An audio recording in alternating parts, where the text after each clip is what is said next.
So we'll just start. Callum, you can tell us first of all who you are and what you do.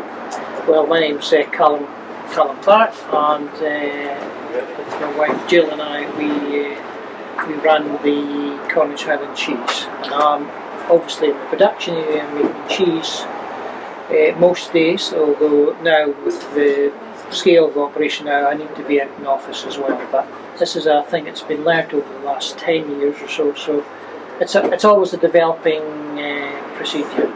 And I believe you started off with 4 cheeses and you now do a range of 10, 11? I think 11 now, yes. We thought the 4 would have been good for to offer our outlets, our wholesalers mainly, and we've developed that through some of our wholesalers asked for other cheeses, new products, new lines. So we've done that, and it's just a developing, growing thing. I mean, that's one of the things you have to do in business, no matter what product you're doing. You have to be able to offer something with the backing, with the service, customer service especially. That's what you have to do. You have to offer them a range.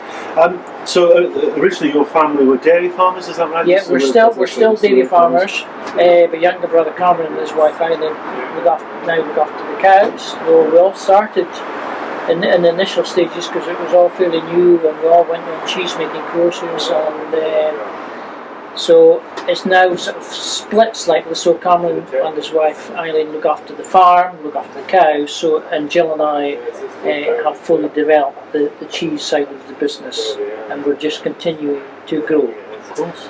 Thinking one day we might get a holiday, but that hasn't happened yet. Farmers don't take holidays, doesn't happen. So can you tell us a little bit about how the effects of diet on the cheese? What does it really matter what the cows are eating? Does it have a big effect on the food? It has quite a big effect. You want a fairly consistent fat and protein. You obviously want a fairly high protein. You want 3.5 or so, rather than down to 3. And your fat, you want about 4%, or a bit more is good, and it's conducive to a good yield and good consistent. Whereas if your fat and protein go up and down, you're going to get inconsistent cheese every day. Okay. So there is a little spell where the cows go out in the spring of the year, which they go out on the grass, and it's a very rich food as opposed to what they've been having, and it does tend to make them a bit loose, and it lifts the volume of milk, but it's not quite. It takes a few weeks for it to settle down to a more consistent product.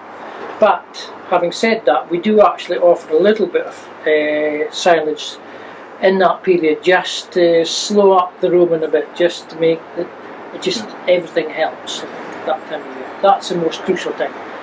The back end of the year, not so much, because the grass is sort of past its peak, and we're sort of introducing more sort of winter diet in, let's say, September. We start introducing some. So by the time October, when the cows are in all the time, they're used to the diet, and you're getting a consistent milk product for making the cheese. So you can still make it all year round? Yes. So there will be some seasonal specialities. Yes, that's right, yes.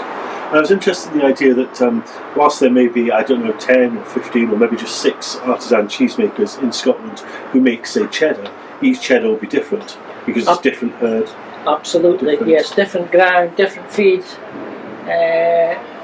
Just different environment. It can just make quite different, and actual physical machinery. The person, the cheesemaker, is making it makes a difference as well. So when you set out to make a cheese, when you say, okay, we are now going to make cheddar or we are going to make crowdie, do you set out to make a cheese which is absolutely true to type, true to traditional type, or do you try to... We do tend to go to traditional, but we don't. If there's a recipe, we adapt it, because we're our own worst critics actually when we're coming to our cheese tasting, because we're continually looking to try and just tweak it a little bit, just to make it, just bring it up another level, and that's an ongoing thing. You cannot just sit on one recipe and think it's going to do you out your days. Actually, you have to keep on moving. Are you finding that people's tastes are changing? So that what people want from, say, just for example, the cheddar? Yes, they are. I mean, we've always, Scotland, I think, is the largest market per head of consumption of red cheddar, which is just a natural dye, but people are quite convinced there's a difference between the red cheddar and the white cheddar, but there's none. It's actually just the colouring. So you've got to get that to get past people, for people to try, and also we have had mass manufactured cheeses from all over the world, which is fine. There's nothing wrong with the cheese, but I think people now want to know about the local story, the local food, want to get involved with it, and they do understand all that money it's sort of developed. It goes around in circles, so it's a win-win situation for everyone. It's good to keep it local, Yes. and support the local farmers, and the consumers get something which is unique. That's right. Yes. Yeah. Okay. And can you tell us a little bit about the effects of aging in cheese? Right, so your aging cheeses, it just depends. We've got a cheese range from 21 days, which is a soft cheese. It tends to be very high moisture, and with that you need to get, it's only a limited shelf life. Whereas your other harder cheeses, like say your Dunlop or cheddar, you might take it up to 12 months, and it would be just the cheeses, the taste. It dries out a little bit. All these cheeses dry out because we're turning them every week, so you get moisture flying out of it a bit, and that concentrates the taste a little bit, and it also develops. It depends a little bit on your starters as well you're currently using. And then once it gets older and older, you get a little bit of crystallization. That can be the calcium in the milk. And you really get cheeses aimed at that market. I call them crunchy cheeses or something. That is, but that's all right. That is money laid out for us being as a cheesemaker. We need to have something that's going to do the job. It's going to present itself nicely, and we can sell it. We don't want to hang on to cheeses 5 years. We did have a 5-year Gouda just the other week in the shop, which was missed in our store, but it just flew off the shelf. Just fantastic. Yeah. I suppose it's like buying a very old or very expensive wine. It Lots is, of times it's going to sit in your cellar and not actually make you any money. Yes. So is this a golden period for Scotland's artisan cheesemakers? So this is more and more I think it's quite a good period, because it's all, we really have, in this last 10 years we started off selling at farmers markets and all that stuff. I have a feeling that the farmers markets have slightly waned a little bit, because there's so much choice now in all these medium delis and high-end delis.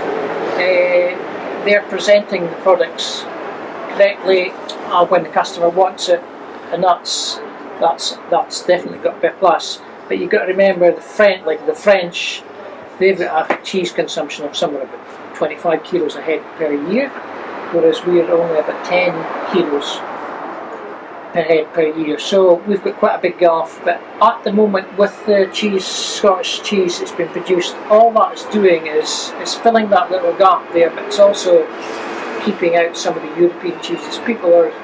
We're producing cheeses as good, if not better, than some of the European cheeses. So people appreciate that. So you can't throw a bad product at people. People are only after a good product. So it's up to us to eat more cheese. The artisan producers in Scotland are producing it. We need to eat another 15 kilos a year. Yes, so to bring us up to French levels, that would be ideal.